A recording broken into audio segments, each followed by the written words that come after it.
जय Shri Ram. I hope आप सब लोग अच्छे होंगे। आज का टॉपिक रहेगा related to the PF contribution by employer and employee as per PF act. तो पीएफ एक्ट में जो अपने को पीएफ डिपॉजिट करना होता है वो अगले महीने की 15 तारीख तक डिपॉजिट करना होता है।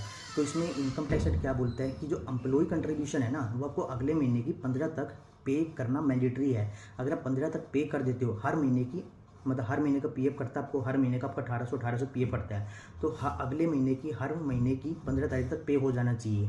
तो अगर 15 तक आपने पे कर दिया तो आप एक्सपेंस क्लेम कर सकते हो। 15 के बाद आपने पे किया तो वो डिसअलाउड हो जाता है, उसको आप एक्सपेंस क्लेम कर ही नहीं सकते। तो एज पर डेफर्ड टैक्स ये बोला जाता है परमानेंट डिफरेंस। ठीक है, ये बुक्स में तो आप एक्सपेंस क्लेम करोगे, पर इनकम टैक्स में आप इसको लाइफ टाइम में कभी भी एक्सपेंस क्लेम नहीं कर सकते, because it is permanently disallowed as per IT act. तो that is the permanent difference as per the accounting standard. तो इस पर कोई भी आपका डेफर्ड टैक्स क्रिएट नहीं किया जाता।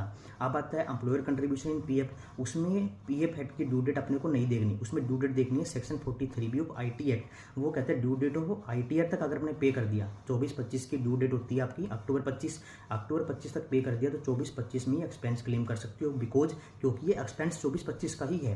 ठीक है, फिर ड्यू डेट के बाद आपने पे किया तो जिस ईयर में आप पे करोगे उस ईयर में इस पर एक्सपेंस क्लेम कर सकते हो। इट मीन्स ये परमानेंट डिसअलाउंस नहीं है। इसमें एक्ट क्या बोलता है, जब पे करोगे तब आप क्लेम कर सकते हो। इट मीन्स ये टेम्परेरी डिफरेंस है। तो एज पर अकाउंटिंग स्टैंडर्ड ये टेम्परेरी डिफरेंस हुआ और इस पर आपका डेफर्ड टैक्स क्रिएट होगा। ठीक है, सेम ईएसआई पीएफ दोनों केस में ऐसा होता है कि जो एम्प्लॉय कंट्रीब्यूशन है अगले महीने की 15 तारीख तक जमा हो जाना चाहिए। जमा हो गया एक्सपेंस क्लेम करो, 15 के बाद किया तो आप एक्सपेंस क्लेम नहीं कर सकते। ये परमानेंट डिफरेंस होता है, डेफर्ड टैक्स नहीं बनता।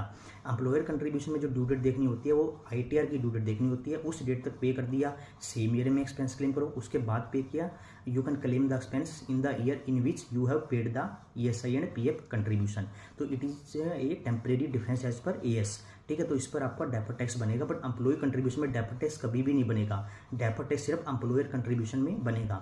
अब आता है 3CD में इसकी रिपोर्टिंग कैसे होगी। 3CD में अपने को सिर्फ एम्प्लॉय कंट्रीब्यूशन बताना होता है कि हर महीने एम्प्लॉय का आपने 10 लाख रुपये पीएफ काटा, ड्यू डेट थी 15 मई और आपने जमा कब किया 14 मई, मतलब पूरा अलाउड हो जाएगा। फिर अगले महीने आपने मान लो पीएफ डिडक्ट किया 12 लाख रुपये, ड्यू डेट क्या होगी 15 जून, जमा किया 17 जून को, मतलब वो डिसअलाउड हो जाएगा। ठीक है, तो मैंने सब एंगल से कवर कर लिया। एम्प्लॉयर कंट्रीब्यूशन आईटीआर तक पे करो, एक्सपेंस क्लेम करो, अदरवाइज जिस ईयर में पे करोगे उस ईयर में क्लेम करो। टेम्परेरी डिफरेंस है, डेफर्ड टैक्स बनेगा। एम्प्लॉय कंट्रीब्यूशन में डेफर्ड टैक्स कभी भी नहीं बनेगा। ठीक है, तो मैंने डेफर्ड टैक्स कवर कर लिया।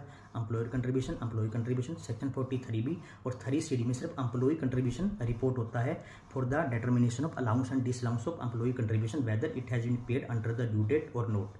आज के लिए इतना ही। कोई भी डाउट हो तो आप कमेंट कर सकते हैं। जय श्री राम।